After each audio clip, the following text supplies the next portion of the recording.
Kia ora everyone. Welcome members, welcome staff, and we'll start the meeting with a karakia.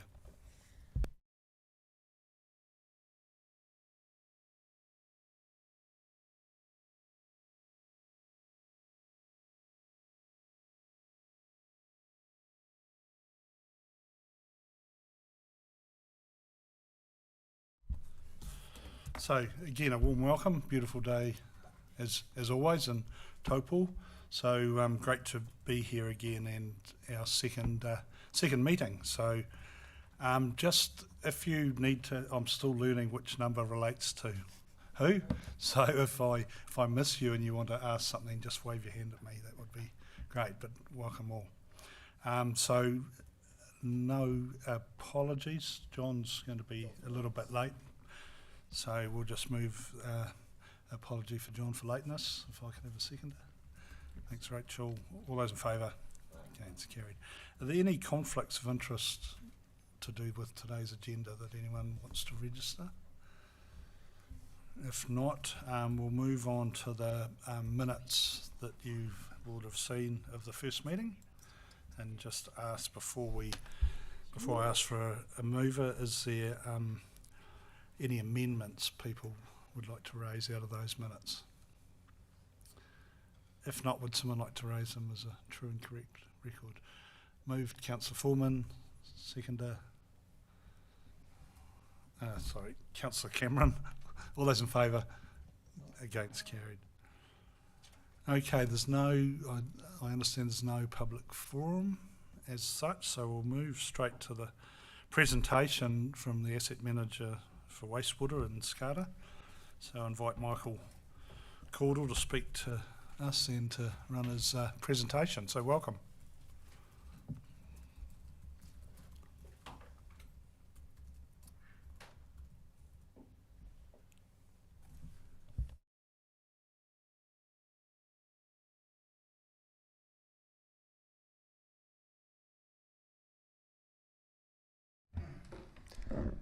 Okay, good afternoon.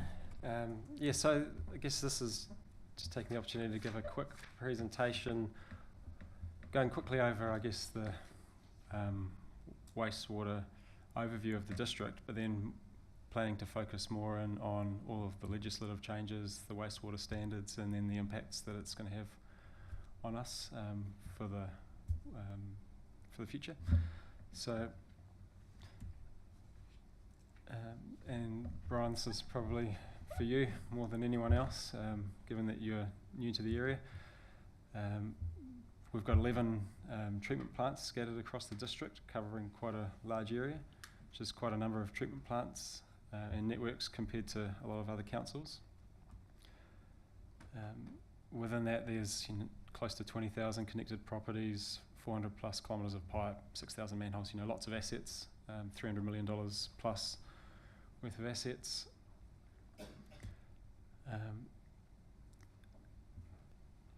And just a quick slide here on, basically this is Wastewater 101 in one slide. And we're not going to focus on this too much, but basically it's useful because it's sort of talking through these sources of wastewater also can sort of brings up the discussion around some of the problems we have. So domestic and commercial wastewater are basically just normal human waste, toilets, showers, kitchens, bathrooms, all that normal stuff. Industrial, that we call trade waste. So that's everything from food processing plants, restaurants, hotels, car washes. Those are the typical things we have in our district. Not so many Watties factories or any of those big scale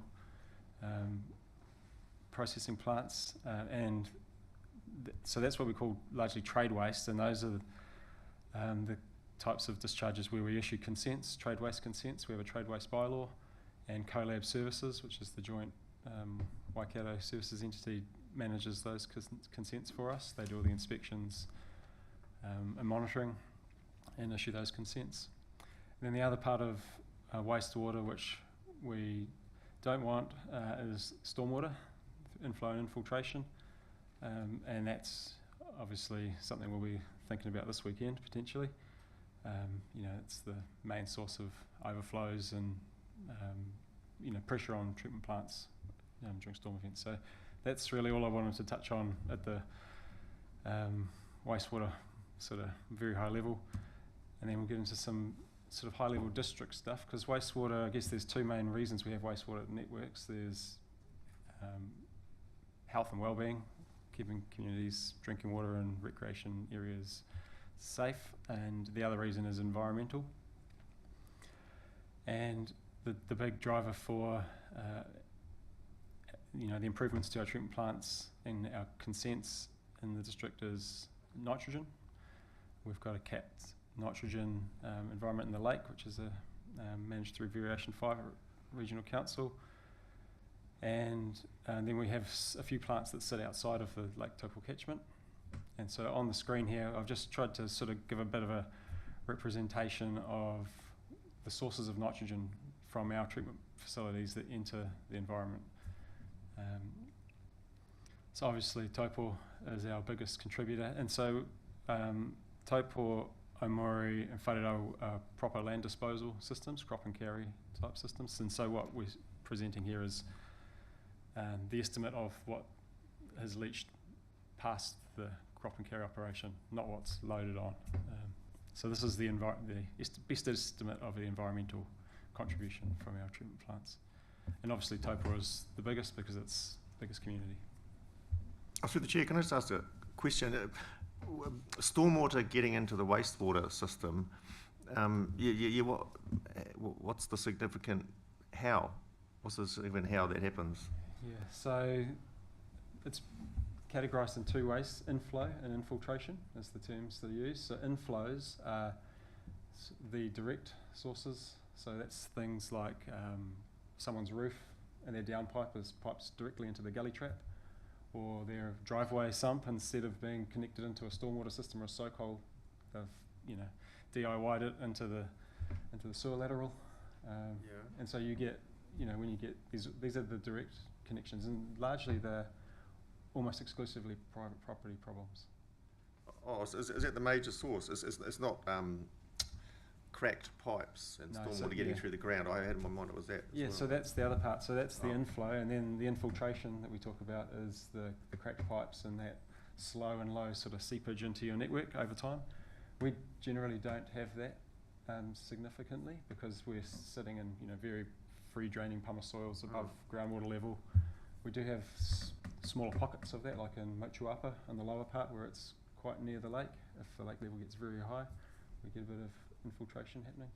So yeah, just to clarify my mind, in heavy rain events, are you saying because of these mostly illegal connections, that's why our wastewater plants are getting overloaded, and yes, that's solely the cause of, okay. Well, it's not solely, but it's a huge, the majority, yes. Yes, and yes, so, yes. If you get surface flooding outside someone's house, and it's above the height of the gully trap, well then the water obviously finds its way in. Over time you get people, when the house is built, everything's to code and the gully traps are sitting proud of the ground by 150 mils or so. Over time people come along, do some landscaping, cobble the driveway, there's a nice place to direct some stormwater. So that's those sorts of things. So the older parts of town are generally worse because they've been modified more over time. Some of those early system designs too, and I'm not sure if it applied here, but a lot of it for heavy events, they overlapped into each other, stormwater and wastewater. Yeah, we don't have combined systems here. No. But No, in but for a other lot parts of of the country, Yeah. they had combined systems. So what percentage, just on the same train, what percentage of the inflow that you're measuring there would be infiltration compared to direct flow? Do you have an idea? So in places like Taupō, it's almost exclusively direct. Wow. In other parts of the community, like Turangi, it's a bit lower lying. You might get a bit more infiltration in that area, or lower Motuapa, but for us in Taupō, it's largely direct. And you can tell this through flow monitoring. So if you have you see your flows coming into your treatment plant, a rain event, those direct inflows come, they're very short spike and then they're gone. Whereas the infiltration is generally a longer, slower response that takes some time, or it's there all the time. So can I ask, is this seen as a significant problem? And if so, what are we doing anything about it? Yes, it's a significant problem in a couple of areas. So Mangakino is one where we've had, a couple of overflows just recently during heavy storm events. And we know we've got some issues in Turangi, and the Taupō industrial area is another area where we've got lots of hard surfaces. Not much green space to soak things away, so all that water finds its way into gully traps. And we do have an I&I program which we're starting to ramp up at the moment, and we're looking at getting a little trial underway in Mangakino. Inflow and infiltration, I&I is the, what do you call it? The trade term, I suppose. Well, it includes targeting properties with the connections, you identify them, doesn't it? Yes. Must do, Yeah. And we've started doing some of that work. Okay. So one of the tools we use is smoke testing, where you pump a whole lot of coloured smoke into the sewer and you see where it escapes, and then you can. So it's a program we've got.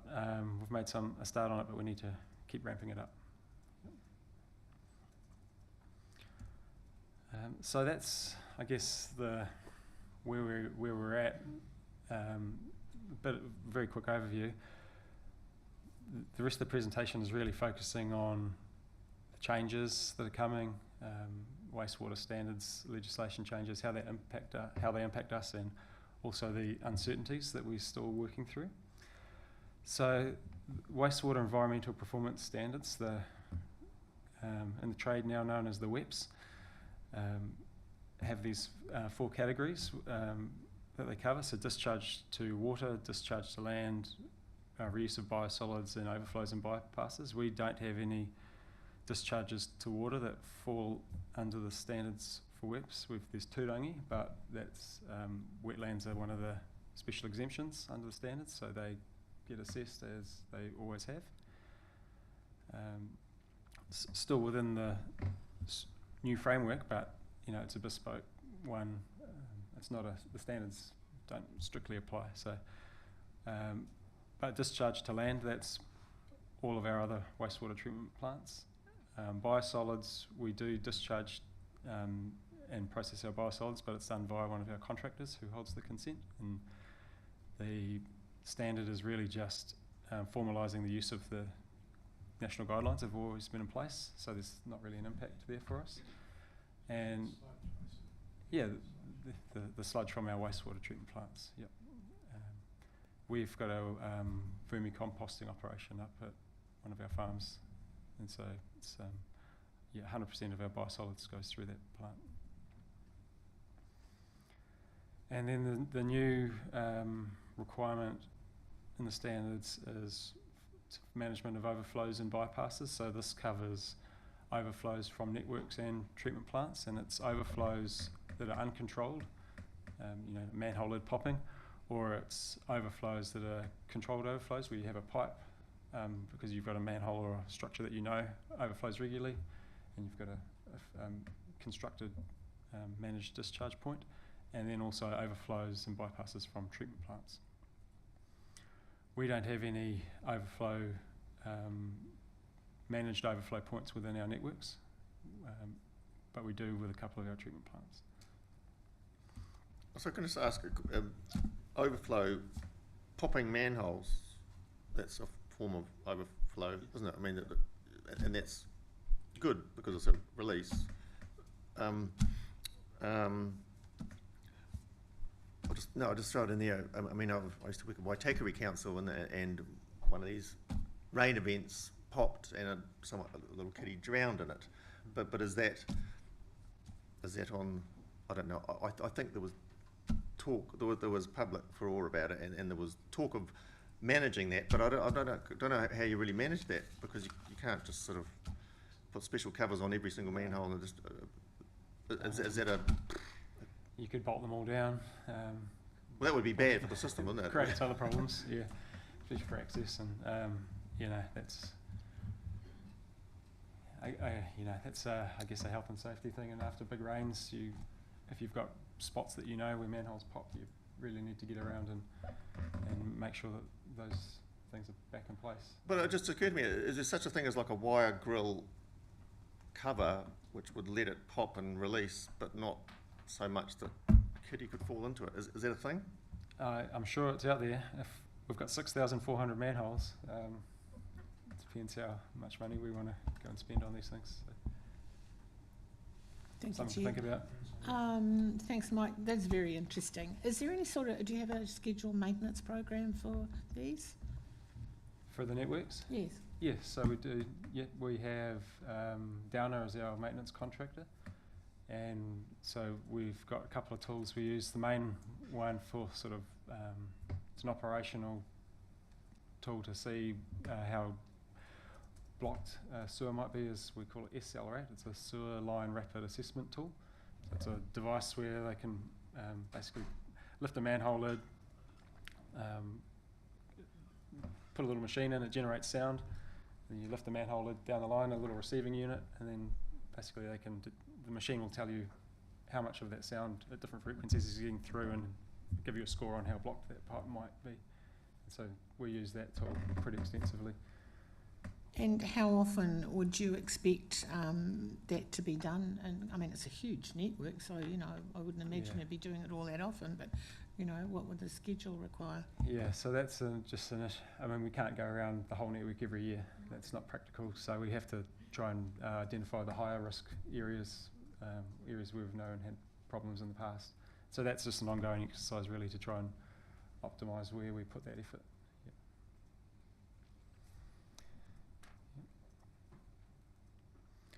So I'll start just working through the new environmental standards and start with the overflows and bypasses, because this is a bit easier and more defined, and then we'll get onto the treatment plant aspect. So basically the requirement now is that overflow points, whether they're engineered overflow points, the ones where we've got a deliberate overflow structure, or whether it's an uncontrolled point, they are now under the standard classified as a controlled activity, which means consents, and there's some requirements slightly different for controlled and uncontrolled, but basically you've got to prepare risk management plans for your networks to understand where your overflow points could be, what the likelihood of those overflows is, what kind of risk they pose if there is an overflow, tracking of data, and so we need to lodge and have consents for all of our networks by end of 2028. And that's a requirement to do that now. So I guess that's a new thing. In the past, we've not had consents for overflows or bypasses. We've just relied on emergency provisions in the RMA, for example. If we have an overflow from the Taupō treatment plant that we had last year, we did at one stage try to get a consent for an emergency overflow consent for the Taupō wastewater treatment plant, but the advice was this is just too hard a hill to climb, so just rely on emergency provisions, and that's what we've been doing for the last it's probably 10 years since that consent expired. But now there's a requirement that they must be consented, and regional council, given that they're controlled consents, they have to grant them and put conditions in place. Sorry, the chair, at the risk. Oh, sorry. I had my thing off this. Yeah, But no, can go I ask a question about those? Is that only for the ones that are covered under the WEEPs, or are you actually going to be doing that for the Turangi one as well? Because it doesn't. Yeah, so this is overflows and bypasses covers everything.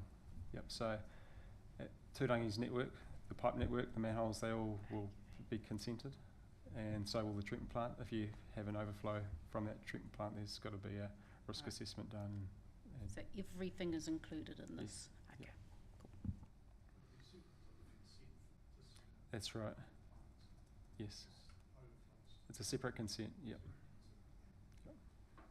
Yeah, so for a treatment plant like the Taupō treatment plant, we have consent for the discharge at our 2 land disposal schemes. We have an odour discharge consent. We have we've had in the past an emergency discharge consent from a bypass.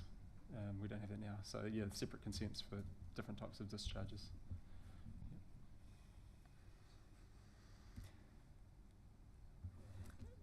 It's moving on now to the treatment plant,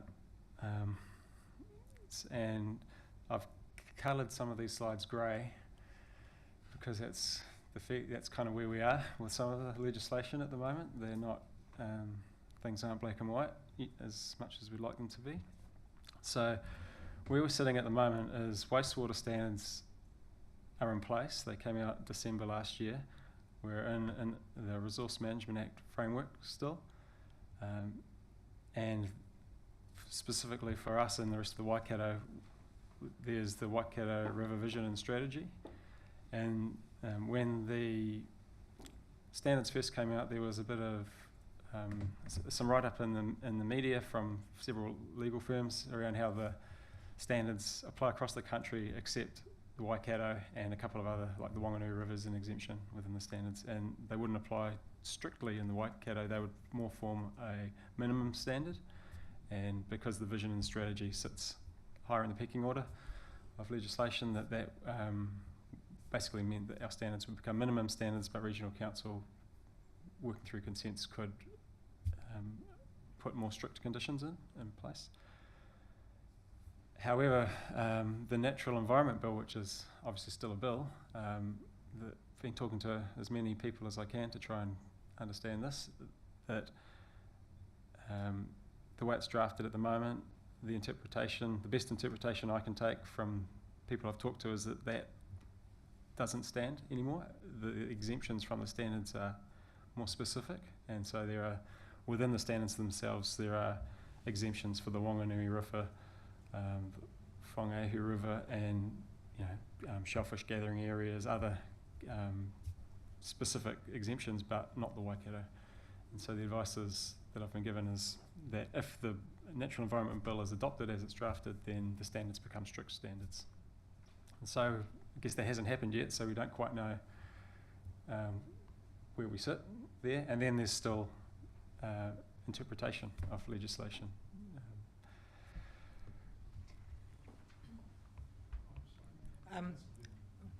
Brian, I'm not on the committee. Are you okay as the chair, if I ask a question? What about the implications of the Upper Waikato River plan change? If that gets out of legislation, through litigation, have you got any idea on the impacts there? Well, that's not somewhere you've been because it's fairly tangled. This is pretty new and I guess still changing.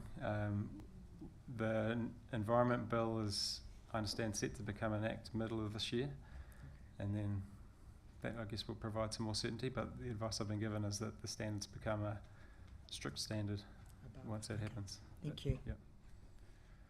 Michael, just for my information, so your big issue here is nitrogen, Yes. not necessarily phosphorus, which might be further up the Waikato in the soils. Yeah, we do have, some of our consents do have phosphorus in them, but phosphorus is generally easier to manage. Yeah, but your big challenge here, because of pumice soils, is nitrogen. Yes, yeah. And there's a concern around where the nitrogen level might be set. So the standards are out, Yeah. and so we know where we sit for all of our plants pretty much now against those standards. Right. And I'll get into that in a couple of slides, where the differences are.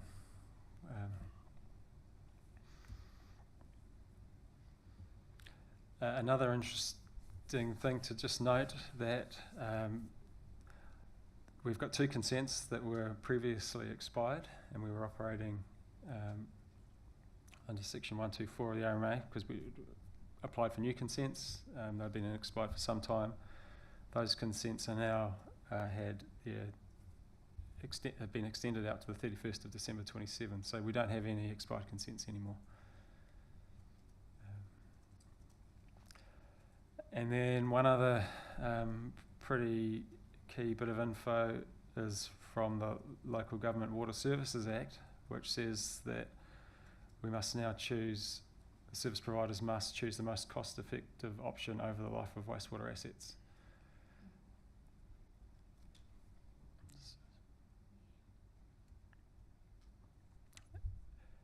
So at the moment, this is still we're still in the grey with some of this stuff. So we're having to make some assumptions for our planning work, and at the moment, Through the chair, can I just ask that last slide?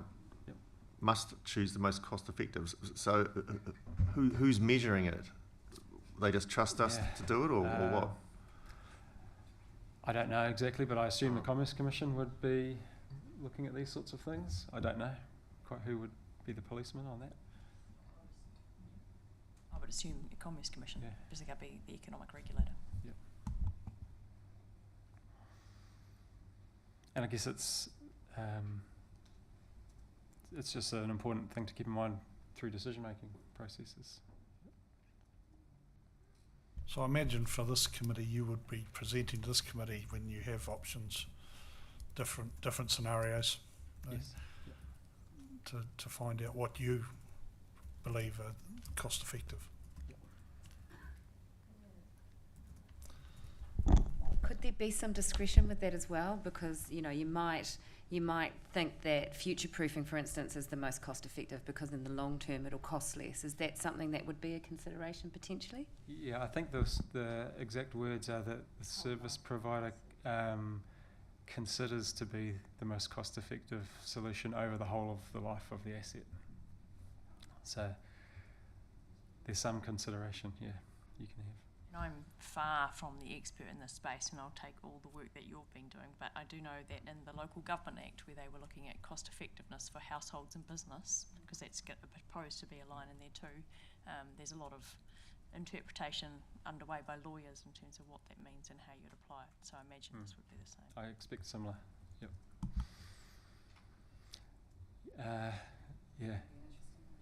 Yeah, so the assumptions we're making are that, you know, we're at the moment preparing for the next LTP and water services strategy. So the assumptions are that the wastewater standards will be applied, and there'll be strict standards. Obviously, Turangi is a little bit special because it's discharged to wetlands, so there is a difference there.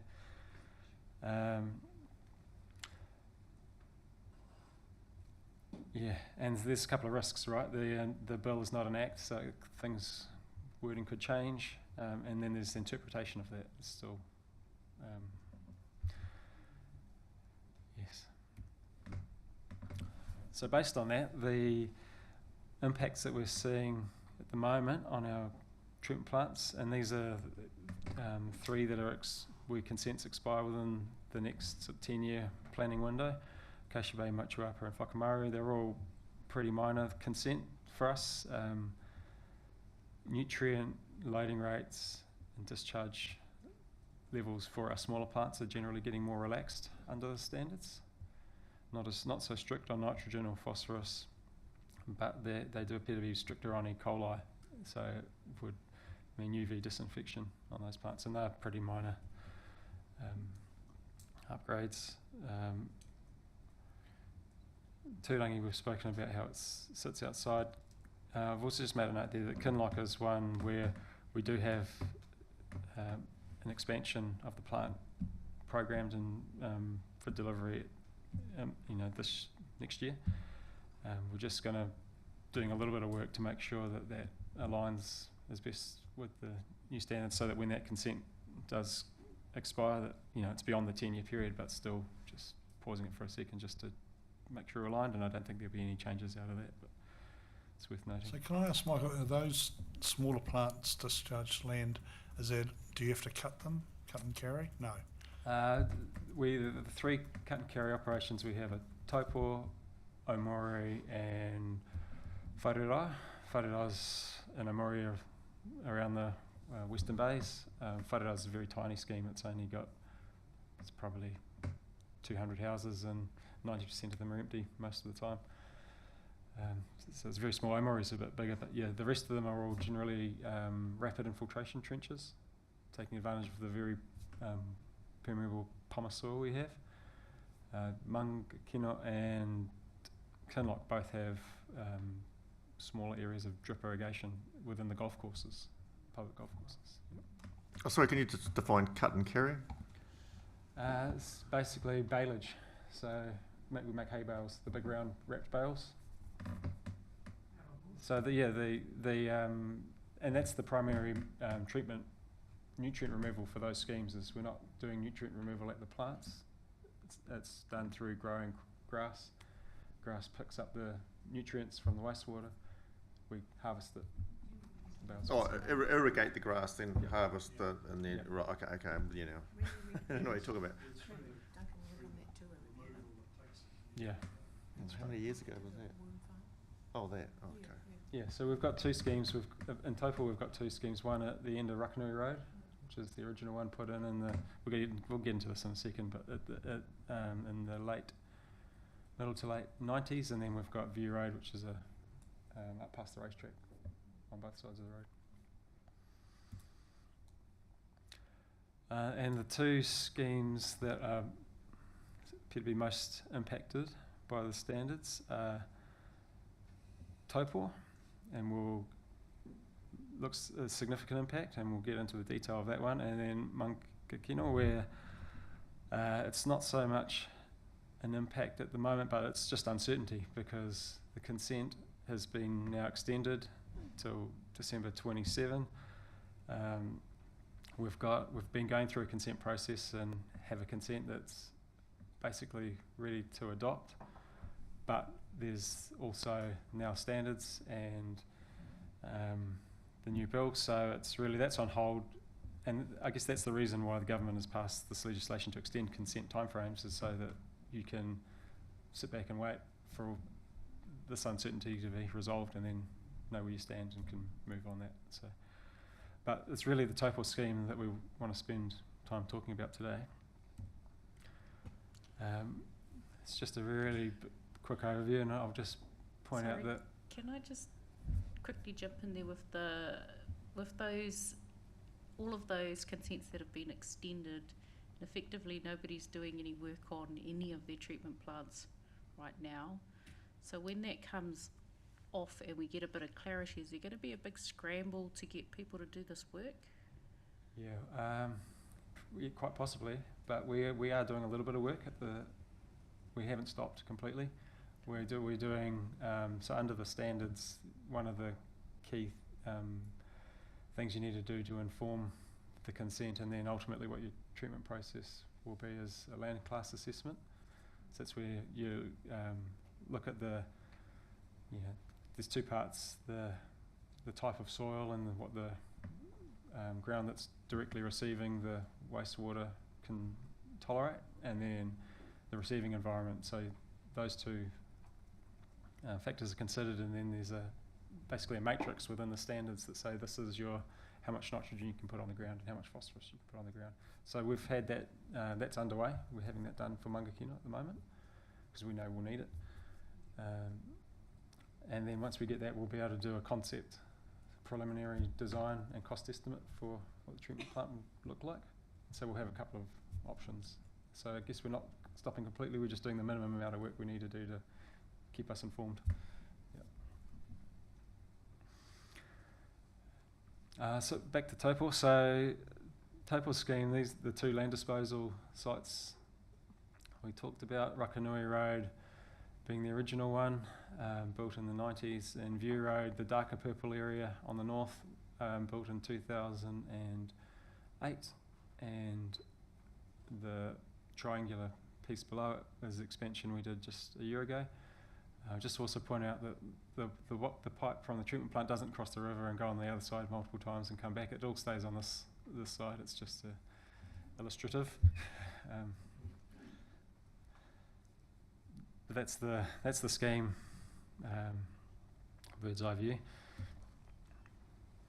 So the wastewater plant was originally built in '74, so it's a bit over 50 years old, the original structures.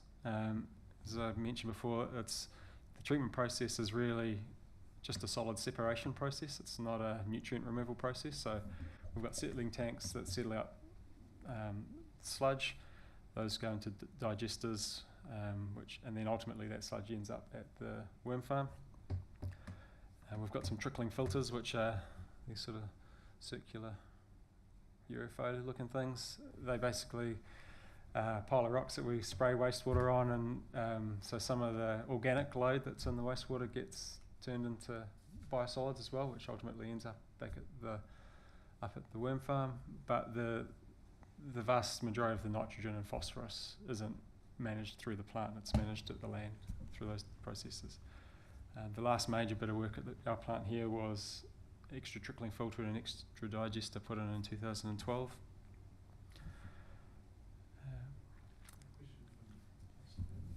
Thank you, Chair. Do we pay to have the solids processed, or do we earn money from the solids being processed? And the same with the liquid that ends up in the paddocks, the cut and carry stuff. So we certainly pay for the biosolids processing. We pay to drop it off, and then we also pay to, if we want to use any of it back again, we'll buy back after it's been processed. And that was tendered, when was that tendered? Probably about 10 years ago when that went out to tender last. Before that it was going into the landfill. Obviously going to the landfill is pretty expensive now too, with ETS charges and other charges. So it was, at the time, it was a more cost-effective way than going to landfill, but we certainly do pay. We don't pay to discharge wastewater because we own the farms and we own all the infrastructure, but we do pay a contractor to harvest all of the bales and do that process. And basically the contractor is paid in bales. They own the bales that are produced.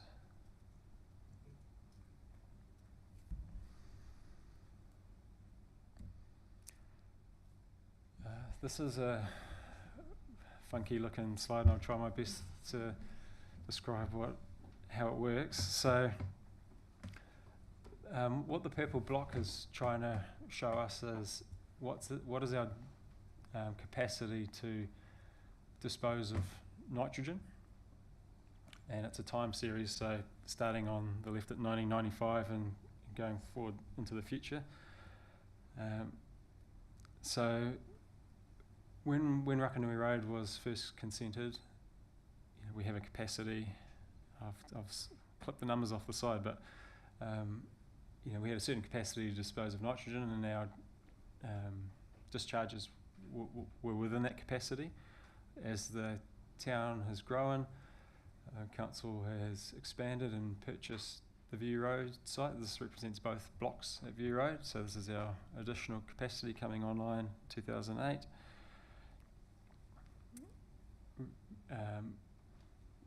The Rakanui Road site was reconsented a couple of years ago. There was a loss of capacity as the consent loading rates were reduced. We do have in that consent a clause where we were hoping we could revisit that and possibly get some of those lifted by monitoring the site over a period of time and showing its performance. And as we move into the future, so we're about this point here, this dot is at the moment, but I'll just keep talking about capacity. So as we move into the future, View Road's consent expires in 2032, and at that point the new standards will become part of the new consent, and that's a significant cut in the loading rates that would be allowed at the farm. So the standards have got basically 3 categories for loading rate. The top one is 550 kilos a hectare per year for nitrogen. The second one is 250 kilos a hectare per year for nitrogen, and 150 kilos per hectare for the third category. And it's that assessment of environmental risk and performance of soil characteristics and site performance that determine what category you sit in. For Rakanui Road, we are firmly sitting in category 2, which is 250 kilos a hectare per year. When council first consented that site, it was 640 kilos per hectare per year. So it's a huge reduction. in capacity. For View Road, there's a little bit more grey, and that's why I've sort of got this lighter coloured box here. It looks like we will be in Category 2. There is a chance that for some parts of the site we might be able to push it back up into Category 1. But yeah, at the moment it looks like Category 2 is more likely. So just questioning when you talked about the environmental aspect, so is there, yes, these are national standards, but is there an assessment on, like as Rakanui, because it's had it for so long, the capacity's less because it's saturated? No. So there's two different types of discharge to land. There's high rate discharges, which is your rapid infiltration trenches. Those ones look, more specifically your receiving environment. The low rate discharges like we have here, they do too, but the low rate ones where you're growing a crop also have a condition where you've got to achieve a certain amount of nutrient removal from your crop to achieve the top category. So to achieve the 550 kilo a year loading rate category, you have to take away 400 kilos a hectare per year in crop as nitrogen. And so we sit closer to 300 for Rakanui Road, so we're quite a way short of that target. For View Road, we sit just below 400, so the 390 sort of mark. But there's a few assumptions that have gone into that calculation. So at the moment we're weighing trucks and sampling bales and to make sure that our data is really as good as it can be. If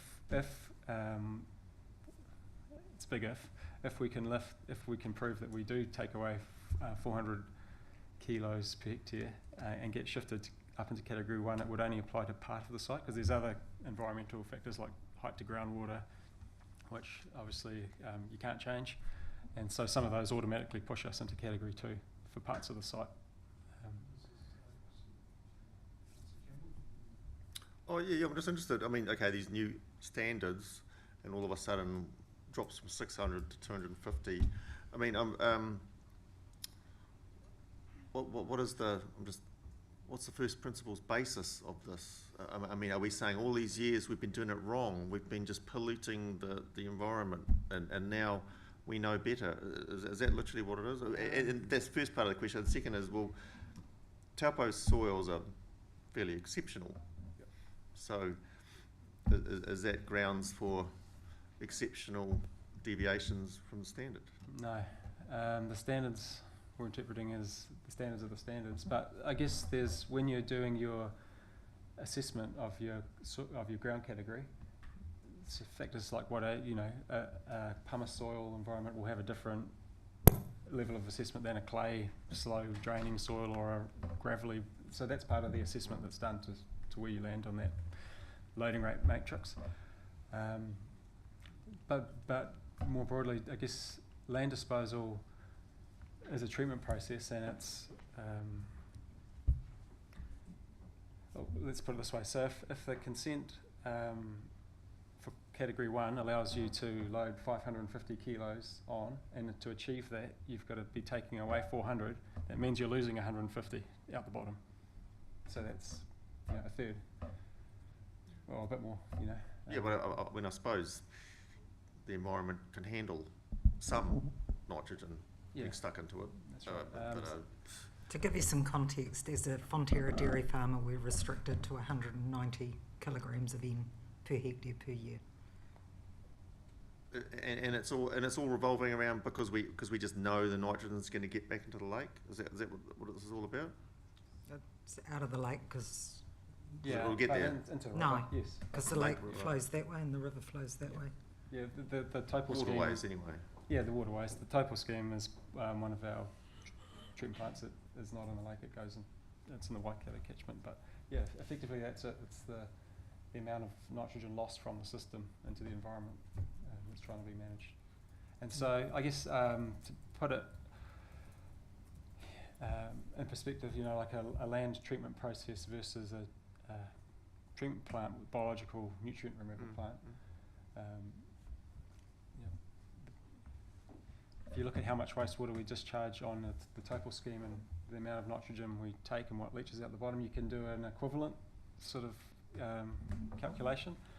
So for the Taupō wastewater scheme, that is somewhere between 15 and 20 grams per cubic metre of nitrogen is what we estimate is the leaching loss. The Turangi treatment plant typically achieves a discharge quality of between 5 and 8. Kinloch's consent is less than 5. Acacia Bay is 6. Much might be 10. So it's, you know, relative performance-wise, it isn't as good as a modern nutrient removal plant. Well, but conceivably, we could upgrade the Taupō wastewater plant so good and just dish it straight into the Waikato, and that would be. Well, would that be a cost-effective way of doing it instead of land disposal? So it potentially could be, and we'll get into that in a second. But I've got a couple of slides on exactly this. But just to finish this slide off, I guess we've got this. The purple box is showing a reducing capacity to receive wastewater. The dotted the line is our forecast of based on our latest growth model of if we don't change our treatment process and nothing changes, this is what growth looks like. And so there's a massive gap, you see. So at the moment, that dark purple bar may be extended up a little higher, depending on the outcome of the work we're doing. That represents 310 hectares of irrigated area. So to increase that to cover all the growth projections that we're seeing, that's double or triple the size. Yeah. Can I just ask a question, please, Chair? So when these were set up, we had technology around crops. So, you know, we've got the lucerne sitting out there, that's great, but there's been a whole lot of technology developed. Like now we can actually grow things like maize in our area that we couldn't back in 07, 08. I mean, the frost, yeah, all that technology's come through. Now we've got multi-species pastures out there and things like that. Have we explored any of those options to see how much more our crops could actually consume of the nitrogen to increase the levels within the crop that we're cutting and carrying? Yes, so as far as I'm aware, the last time this was done was when the View Road site was originally commissioned. There was an assessment of what type of crops we should be using. So we grow, on our irrigated area, we grow ryegrass. It's a grass, it's not lucerne. Lucerne is only grown on some of the periphery, you know, around the edges where we don't irrigate. And we have done trials with our contractor over the last few years with maize. And maize has shown some good results, pretty much equivalent to the grass that we're growing, but maize does have a downside that there's a downtime after harvesting and replanting, and so there's effectively a loss of capacity while you're re-establishing your crop, and it's not a full crop that lasts the full year. It's got a growing window. So yeah, it can be part of the scheme, but we could never, so you couldn't catch crop and chase up with oats or something like that, because they come through pretty quick and do another outstanding job. Yeah, I mean, these are things we can look at, but the challenges with those crops we've got wastewater coming every day, and so the land has to be available every day to irrigate, and so there's only very small areas that we can do those sort of alternative things with. Yep. Do we get independent advice, or is it just the contractor that tells us? Because they've also said that we can't wrap in purple bale wrap, which I know it's not a legal requirement, but it is a strong suggestion when there's human excrement going onto pastures, that it is wrapped in purple, and they've said it's too hard, which I'd like some independent advice on that as well. So do we just listen to their advice, or are we seeking independent advice? Yeah, I mean, there was work done when the consent, I'd have to go back and have a look at exactly what was done then, but we do rely on the contractor. I mean, it's in the contractor's interests to get as much growth as they can, because that's their revenue, is the bales, and we have seen a bit of an uptick in the amount of production since the contractor started operating that way. So the contractor is definitely pushing to get more maize and do other things, more valuable product for them. Some of that's dry matter not related to nutrient uptake. But yeah, we can explore that. I guess that that's the area we need to start looking at for this light purple box. You know, It's part of the calculation also the seasonal effect, because I come from the warm king country, the warmer part of the king country. I imagine when you're receiving stuff every day in the winter when the growth's really low, you're not actually going to get the uptake. Well, yeah, you've kind of nailed the one downside of land disposal processes really in this area, is that we grow a ton of bales over summer, and in the shoulder seasons a bit less, and over winter not much at all. But the wastewater's still going. So basically during the winter months, you're probably not intercepting much of the nutrients at all. It's straight through. Well, it's kind of worked out that 400 kilos that you're required to take up is across the year. So obviously we do much better than that in summer and a lot worse in winter. Yeah.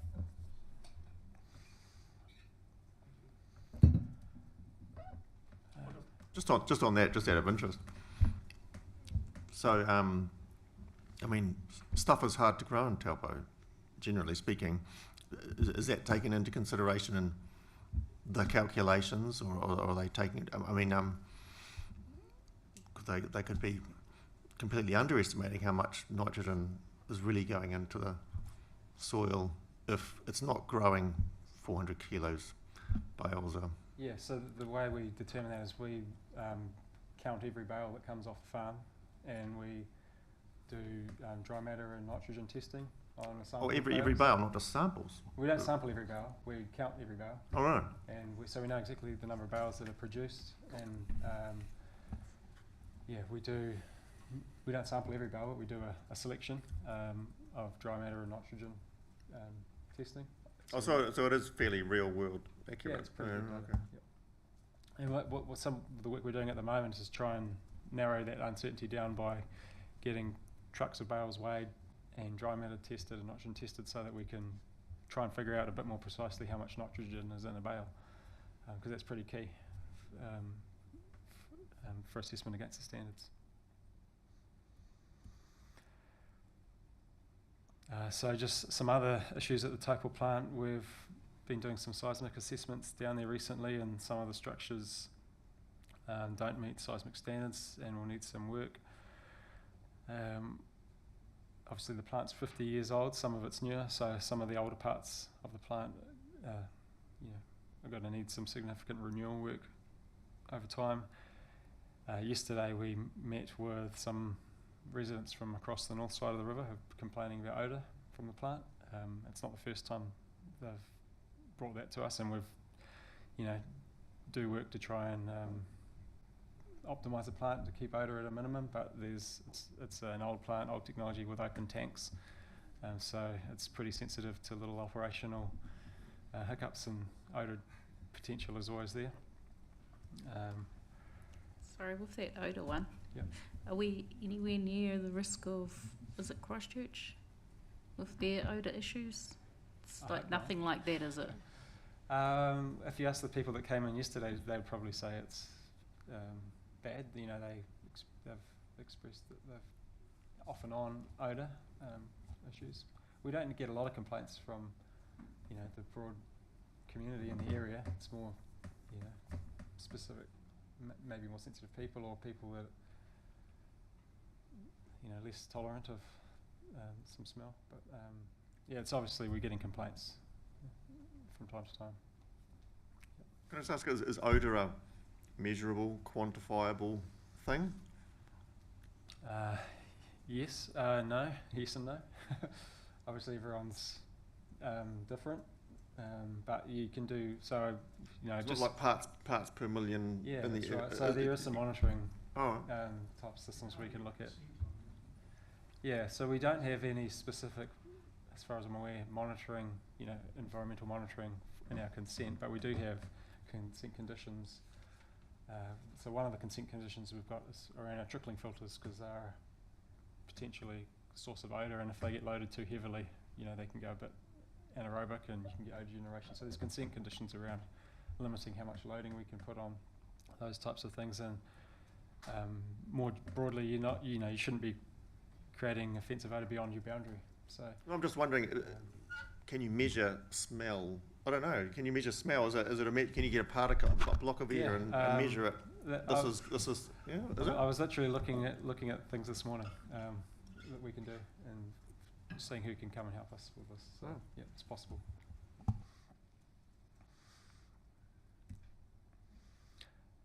Yes, so I guess the problem we need to solve is this gap, and whether it's a big gap or a bigger gap, there's still a gap.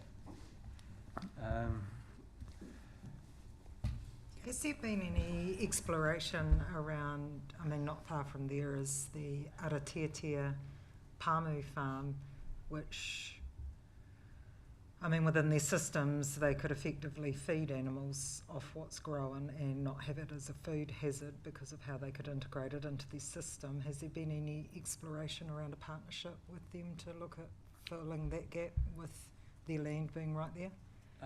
No, we have looked at, had some very early discussions with Landcorp about some pieces of land adjacent to ours, but really I think we're at the point now where we need to step back from that and look at the big picture, and because this gap can be met numerous ways, right? We can continue to buy more land and put out more irrigation infrastructure and expand our harvesting operation, or we can do more nutrient removal at our treatment plant and effectively bring that dotted line down to live within the capacity that we have. So there's two different ways of meeting this. Okay, thank you. And so we'll be looking across all options is the intention. Thanks, Chair. What's the thinking behind the reduction in the loading rates, do you know? Because so far it does seem to be working quite well for us. Are our soils better for this?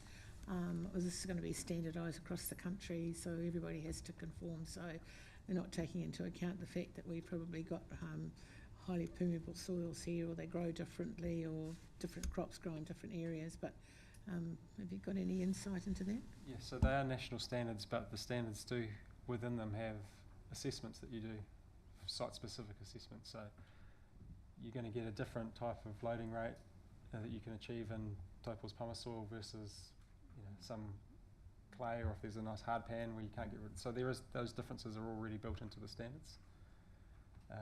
But for us, what the standards are, the bit that's largely tripping us up here is that it's an environmental performance. So in order to achieve the highest 550 kilo loading rate, you've got to demonstrate you're taking away 400, because they don't want more. The standard is basically set to say you can't leach more than 150 kilos per hectare. And so obviously we are leaching slightly more than that based on our data we have at the moment. So it's an environmental performance. So there's plenty of room. There's plenty of room to come up with the most cost-effective solution, as per the legislation. Yes, that's right. So are we lucky having permeable soils, or are we unlucky? No, we're definitely lucky. We're definitely lucky. Yeah. Although it gets to the waterways quicker, I suppose. Yeah, so I mean, we would be luckier if we were 5 degrees warmer and grass grew in winter. Yeah. But do we own the land disposal sites? Does council own that land? Yes. We went there. You were there. Well, okay. But if we wanted to expand, is the assumption that we'd have to buy more land, or are the farmers out there would be quite happy to own the land out there? Well, there must be land somewhere. There's land somewhere. Yeah, that's right. So we've Would farmers be happy enough to lease out their land to do that and grow cows and all that sort of stuff? Is it just not? possible. These are the options that we're going to be going through, and I guess the intention is to look at all options, and it's expanding land and irrigation area is one of them. We've put together a very rough timeline as to how long this might take. So actually just jumping back to this slide, the consent expires for View Road in 2032, but we've been sitting on some projects and not progressing a couple of CapEx projects. We had a side stream plant to look at nutrient removal proposed at the wastewater plant, and a primary clarifier expansion, but we put those on hold and stopped work because we knew the standards were coming, and we didn't want to be spending capital on things that we were then instantly redundant, basically, because so it's a good thing we did, because the standards could change the direction. Look, sorry, I've got another question. I was once an aspiring water engineer. I ended up in traffic, but look, is nitrogen good for anything? Someone might want the nitrogen. I mean, seriously? Great, but you can't put it onto any land that's producing food. No, fair enough. But is there an directly industrial plant out there that is crying out for nitrogen? That just, I mean, yeah, lots of people want nitrogen, but it comes. The challenging part is it comes with 6,000 cubic meters a day of water, and you get one. You can't have one or the other. You got to have both. Yeah. So yeah, I mean, it's a fertilizer, right? So that's why growing crop is. It's somehow. Well, anyway, we're doing it with the boat. Yeah. Yep. So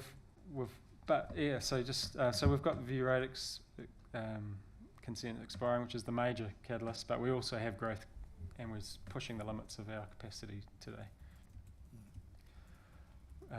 So we've put together a rough timeline of how we think the sort of optioneering and consent, development, design, construction project might look like, and whatever it looks like, I don't know yet, but a bit of a timeline. So what we're trying to do this year, and we've just put out a request for proposal to get consultancy services to help look at the full breadth of options, and trying to get some indication of cost, at least, even if we haven't settled on an option, at least a range of costs to help inform our planning process for the LTP and water services strategy. So that's getting underway now. And what we've asked for in that piece of work is to not take any option off the table. It's a high level, what's technically achievable, and that covers everything from discharge direct to river, retaining our existing land disposal systems and improving treatment plant performance to stay within the capacity we have, expanding land treatment area, rapid infiltration systems, some kind of hybrid system if it might work, which could be a combination of different disposal methods. And we've also asked for Taupō North, which is the area on the north side of the river, to be evaluated as whether it should be a standalone plant, and that's because there's been other drivers for looking at that as well. And so that's what we've asked. We haven't awarded this work to anyone yet. It's still in that RFP. Michael, would you have a provision for growth within that? Yes. Yep. As well? Yeah. Yep. So that's based on, and some sensitivity around the growth as well. Yep. And then I guess we'll be coming back to this group at some stage with the outcome of that report, and a recommendation to shortlist a long list down to several more options, which would be looked at in more detail. But the first stage is really a desktop endeavour. Chair, can I just ask? Oh, sorry. How long are the consents that we go for? What is the duration? So this is also changing with, so before the standards came out, it was consents could be anything from 1 year to 35. Yeah. Now I believe if you get a consent that meets this environmental performance standards, it's 35 years. Okay, cool. Just Councillor Foreman. a random question, because I haven't been here for too long. Is there a reason why it's only Taupō North being considered? There's the reason for looking at that has been pushback against having wastewater crossing the river. And so it's what's the viability of separating that, removing the river crossing and having a scheme on either side, or keeping it combined as one scheme. But if you've got any other thoughts you want to share? Oh no, I just wanted to know why it was only one site being considered. Yeah, okay. Councillor? Yeah, well, my question is directly related to that, really. Yes, there are objections to piping across the river. So, when are we on the cards for a new plant altogether? Because that would address that, I suppose. If we didn't have to pipe it across. Yeah, the river. I mean that's exactly what this work will tell us, right? We've got this. Go back. We've got this gap that we need to meet, and that could be a brand new plant. It could be an upgrade to the existing plant. It could be a new plant at Rukanui Road. No, I'm just saying, Everything's on the if we have in 30 years from now, along the growth trajectory, even with all that stuff we do there, would that be enough? We just need a new plant in 30 years. But well, we need one now, really, or we need more land and continue to upgrade our plant. Oh no, but I'm saying we can do as much land. We could just. You're saying that plant, if we had endless supply of land, could last forever? No. Well, we would, not forever, but we would, let's assume that expanding our land disposal system came out as the preferred option out of all of this, and we weren't going to change fundamentally the treatment process. We would expand the treatment plant at its current site just to cater for growth and the extra volume of water that's coming through. So we would still need, bigger screens, more sludge separation, more settling tanks, more trickling filters. You'd still have to keep up with growth. No, I'm saying if we did everything we could possibly do to the plant, and we did as much land as we could possibly want, sooner or later that's going to be at capacity. I mean, you can't go forever. I mean, it depends how big Taupo's going to get. We can do a lot in a small space. So it's a long time away anyway before we really absolutely need a new plant. I think that's what you're saying. Yeah. Yeah. I mean, so I guess different treatment technologies have different footprints. Like that's an old style plant. But if you look at Kinloch, the footprint of the plant is the actual processing area is the size of this room. So that's an MBR membrane bioreactor where you can squash a lot of treatment into a very small box. So I think that that graph you have there really sums up the challenge, and we look forward to the options that you're going to come up with or get some work done on, which will be great. So I look forward to welcome you back with that. Is there anything further you want to add? No, I mean that's where I was planning on wrapping up. Yep. Really. Thanks, Michael. Any closing questions? Michael? If not, thank you for that presentation. It's sobering, but at least there's options, I suppose, because there's many places where land disposal is not an option. So at least you have what could be a combination of outcomes. But no, thank you. And there's a recommendation that we receive that presentation. So could Councillor Foreman moves, Councillor Taylor seconds. All those in favour? Okay, it's carried. Good discussion, people. That was really interesting. Okay, welcome, Joe. And this is around our asset management policy. So we'll look forward to your presentation. Kia ora koutou. It's a hard act to follow after Mike. It was really interesting, and I'm really glad we had that discussion. It was really good.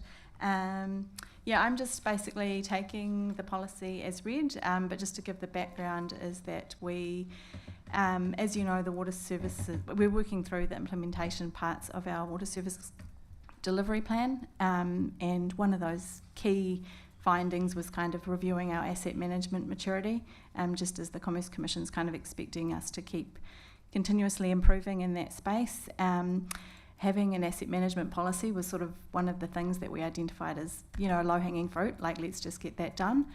So that's why this is before you today.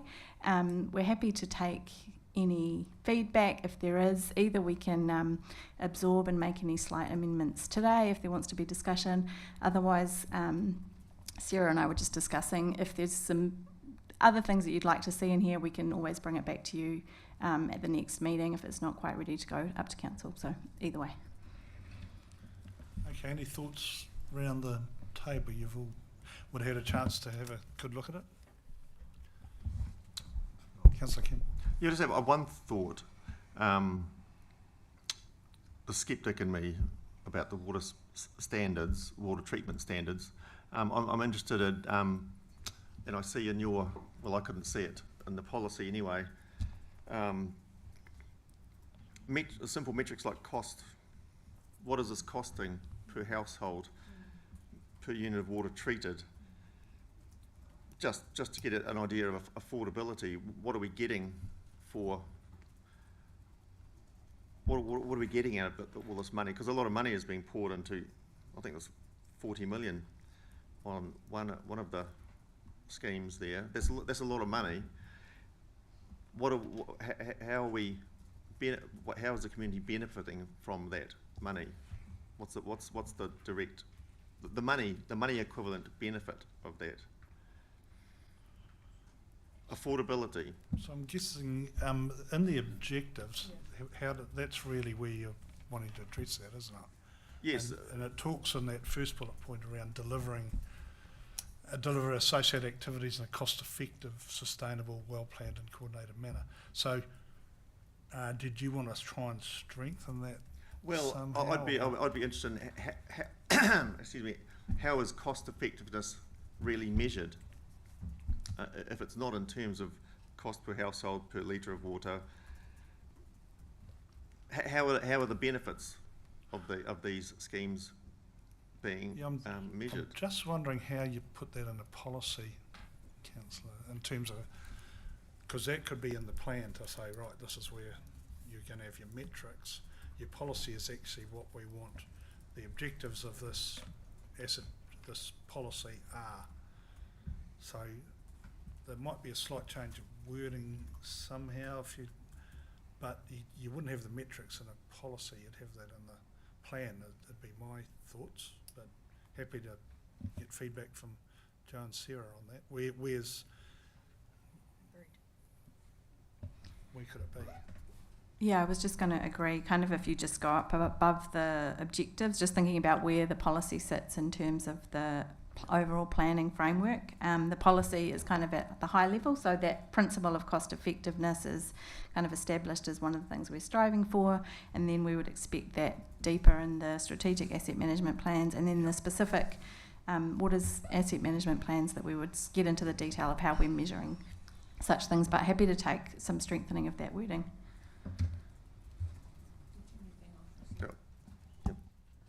Councillor Thank you. My question was similar, actually, Duncan. My question was, how do you determine the sustainable cost? So, sustainable for who? Sustainable for us, or sustainable for the people who are going to pay for it?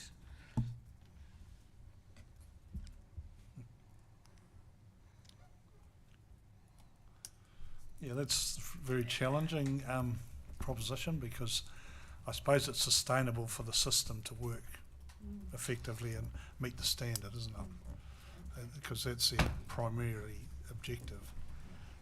So, because I'm sure my view on what is affordable might be quite different to yours, so how do you, that's a tricky one, but I don't think a policy can actually determine that. I think Councillor Foreman. That's like looking at the diagram. Yeah. But we've got the financial strategy, the long-term plan, Yeah. that set a lot of those factors. Parameters, yeah. We can't look at this policy independent of all of that, but then at the same time I do wonder, because we are supposed to be a standalone, how does that reflect? Do they still all align? Do we still follow the financial strategy, the Yes. long-term plan. So that is still Because we're Yeah. in-house, Yeah. this financial strategy sits across council and water services, so that is a common thread. And I've just gone back, and we also have the objective of asset management will support long-term financial sustainability, intergenerational equity, and affordability for current and future communities. So we've got that point just there as well. Yeah, so I'm quite happy that those are actually captured in other places as well, so it's not just standalone. Yeah, I'm just going back to the, excuse me, the point of sustainability. It's actually that point of the questions raised identify the dynamic tension in the system we've got, and that we've got standards we have to meet, which is, in that particular principle, considers our changing context, but then we've got financial, environmental and social sustainability, and those things are not necessarily perfectly aligned. That's going to be some tension, and that's really the rub going forward for us. So it's a good point, well made, but I don't think we can answer that necessarily in a policy. A couple of quick comments which I've already raised with Sarah just on scope. We talk about this policy being not applying to other asset management practices, although with stormwater in particular there is a crossover there, and I guess it's just we need to reference that in the policy. The only other comment is around definitions, back to the principles, with our maturity level being intermediate, having that defined somewhere. Be my only comments there. But other than that, I think it's a really good cut of policy.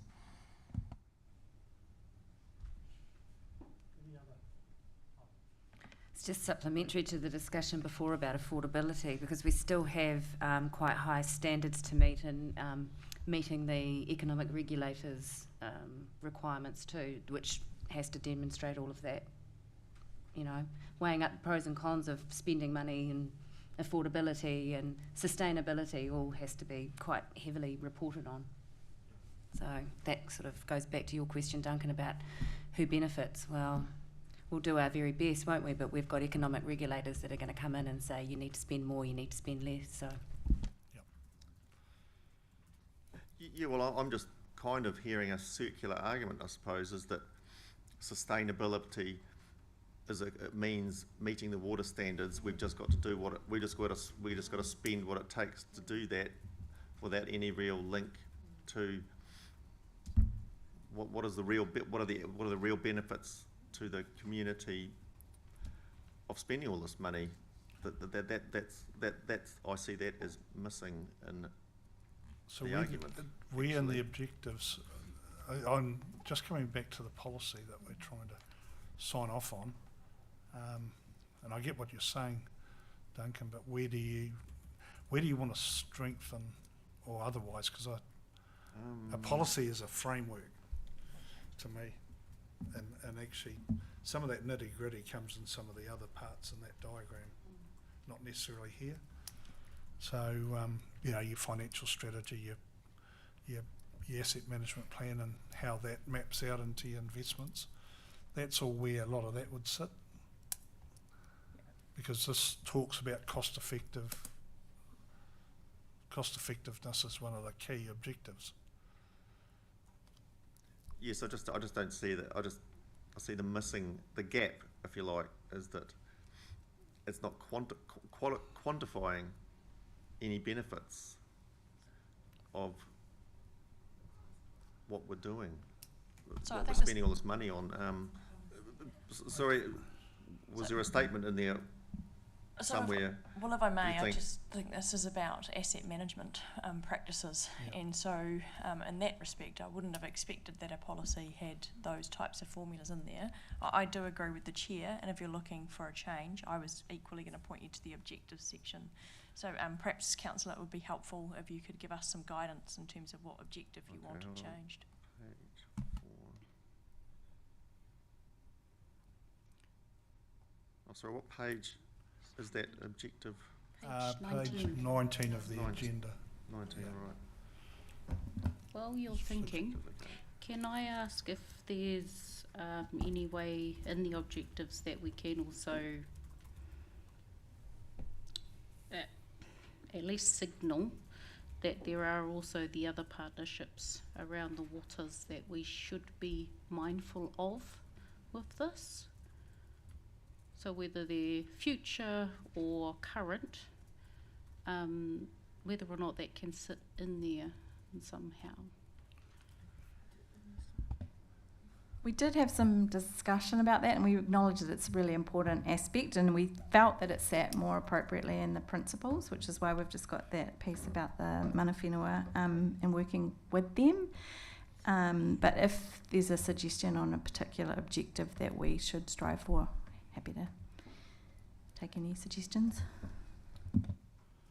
Oh, well, I just see the first objective there, to provide agreed levels of service to the community. I mean, that's kind of that's the key to it, I suppose. What is this is what I was saying, the circular argument, to my mind anyway, seems to be the agreed levels of service to the community just seems to be meeting the water standards. That's the agreed level of service to the community. Is that what we're saying? I'm looking at the objectives now, and I'm looking at the third bullet point that says apply a life cycle management approach to balance risks, costs and performance over the asset life. That's the fundamental. Risks, I guess. yes, balance risks, yes, Yeah. yes. Yeah. No, well, the word, okay. And I think that you remember there's a policy setting around asset management planning. It's not your overarching document in the strategic sense. So you don't want to get into too much. I reckon those two, as I agree with you, Duncan, I think they cover off as much as it needs to in this objective.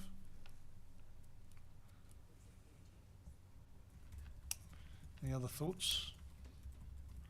Well, I just wonder, the next level down, if you like, the implementation of these objectives.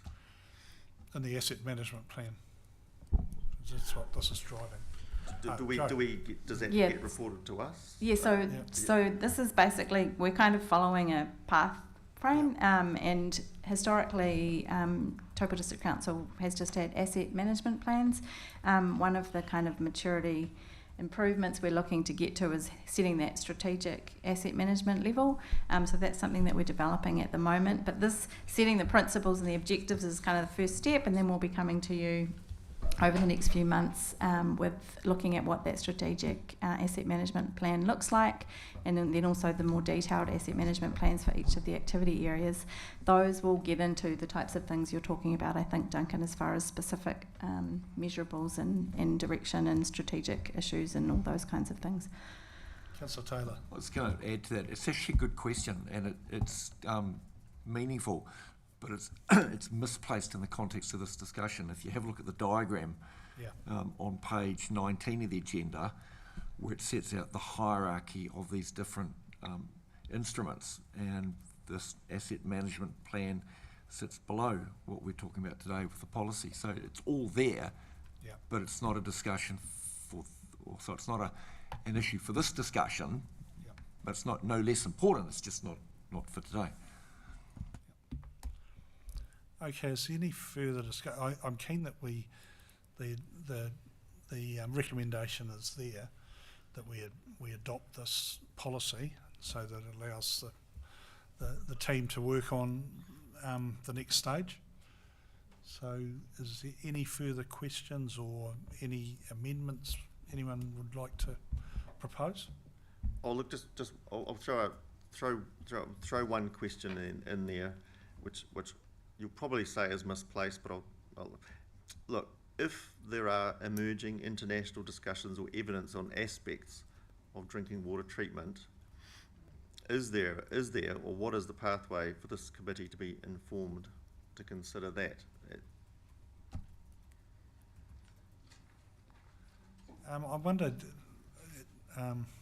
that was a good question probably for the last discussion in some respects in terms of options, isn't it? Recommendations and options around the asset management planning. But yep, did you want to react to that, having another clause around international standards here?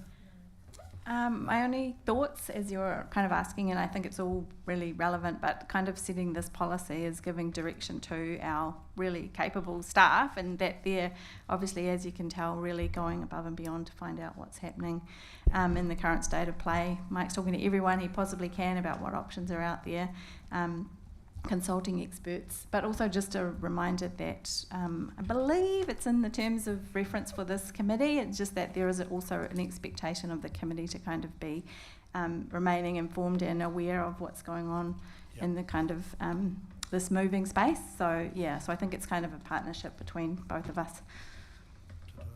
Also, just through the chair, yeah, I agree. It's in that terms of reference, but if you look at the second to last bullet point and the one before that under objectives, it says, you know, the last few words, to support evidence-based decisions. Well, evidence is evolving, it continues. Yeah. So it would be on the basis of, if new information and new standards come up, then absolutely you would apply that. The words to drive continuous improvement, well, that implies that if you're going to improve, it's based on some, whether it be national or international best practice, current best practice. So it's an evolving beast, and I think it's a good point, well made, but it's already covered in the objectives. Well, I'm keen to put this recommendation now. If, we've had a pretty good discussion on it. Would someone like to move this policy be adopted? Move Councillor Greenslade, seconder. Councillor Cameron, all those in favour? Against? Carried. Thank you for the discussion, really good. Thank you, team. Our next item on the agenda is the committee performance report. So thanks, Joe and Sarah, if you want to speak to that. Thank you. So just, again, I'll just take the report as read, realising we're kind of getting through our time today. But one thing I did just want to address is that obviously, it was our first committee meeting last month, which was great, and there were obviously a few actions, questions, things that came up out of that. It was quite a fast turnaround from the last, from the committee straight into the next agenda, so we haven't quite had time to progress some of those action points, but we are definitely intending to. So I've talked to Dana about just having a bit of an action plan of some of the things that are outstanding from the committee. There was a few requests such as just having some visibility of the map, locations of some of our sites, a bit more of a roadmap for the year, sort of just a one-pager of our capital delivery program, those kinds of things. So we will be coming back to you with that next month, and also some more information on the risks. Just in terms of the water services strategy and the LTP, so the timeline that's in the report on page 24, it was kind of very high level as we were drafting out how the long-term plan was going to come about. Following the last committee meeting, we've done quite a bit of thinking and basically going to have a program that will be coming to this committee, so that will align closely with, as you just saw, we had Mike first cab off the rank to kind of bring some of that background for the wastewater big thorny issue for us to you, to start getting your getting you informed on the things that we're going to be grappling with this year. Next month Tom is going to present just about the metering, so we can get into some more detail on that. We're also going to have, I think the intention is to have Nicola come and talk a bit about just the general compliance situation. And then the team's also been doing quite a bit of work on the comms strategy. Some quite exciting stuff on that too, so we thought we'd give you an update on that. So just planning out how that's going to come. As we said before, just about the policy.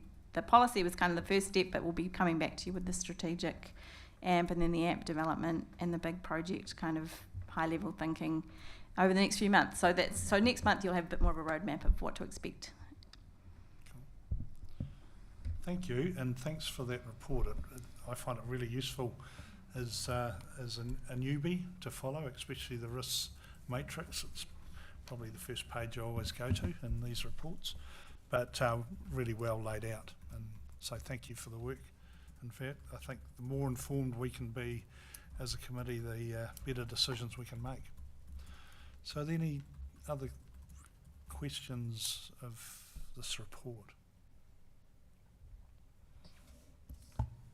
I did have a few notes. Yes. This is the performance report. The arsenic is the one, of course, that's always, you know, lights up people's eyes. And unless we stop... Does it do that to you? Something like it was that. relatively harmless. Well, because it always it's in the reports, and you know, unless we stop using the lake for water, you know, is there any? There's no real way for removal or any sort of amelioration for it, really, is there? Just in response to that, I think our asset manager Tom Swindell's talked about that briefly at our last meeting. So there's certainly technology that we can utilise. So as we're going through upgrading the treatment plants, a number of which are underway or have been upgraded, we're certainly utilising you know, the available technology so that we can manage those arsenic levels within the maximum allowable values. Right. I had a couple of other comments, but actually you've already answered them, so that's absolutely fine. Thank you very much. Any other comments, questions? If not, there's a... sorry. I just remembered one other thing I was going to mention. I did just put a link at the end, which may or may not have worked. There is like a training course that Water New Zealand offers, and I did just check it just before this, and it does work. So it's free. It's like an hour or something, and watches some videos. It's just some of those things that Mike introduced to you, just some of the concepts that may come up and may be of interest. So happy if anyone's interested, you can just let us know and we can send you the link again, or you can, Yeah, I was you going might to have say, to set up an maybe it's account. because it's intelligent, but I did follow it and it didn't work. Didn't go So it anywhere might yet. be I an think they were email also thing. having some problems on their side, Yeah. so we can, anyway, maybe I'll just share it with everyone and then you can register. Please do, thanks. Now everyone's done a ChatGPT and cybersecurity course, they'll be able to make it work. Okay, any other comments, questions around that report? If not, I'll ask for a mover that we receive the services report. Moved Councillor Taylor, seconded Councillor Mananui. All those in favour? Against? Carried. Well, thank you, people. If there's no other matters, that was really good discussion and good for me in particular to familiarise myself with some of the wastewater challenges that you have. They are significant, but I'm sure every other water services board company around the country that's having their first meetings now will be grappling with the same issues, and I think you'd rather be sitting here than around the Wellington table, some of the challenges they have. But with that, thank you for all coming and contributing, and we'll close with the closing karakia.